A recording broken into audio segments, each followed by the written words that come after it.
How to hide WhatsApp sender name on iPhone notification.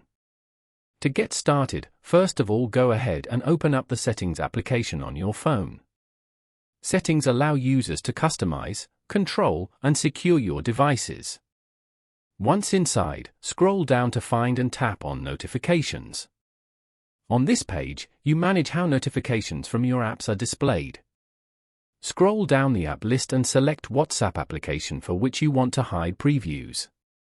On the app's notification settings, find the Show Previews option under the Lock Screen Appearance section and tap on it.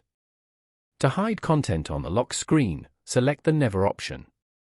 Previews will now be hidden, keeping your information private. Following these steps, you can easily hide WhatsApp sender name on iPhone notification. Thank you for watching. Please leave a like if this tutorial helped you, or leave a comment below if you have any questions related to the video.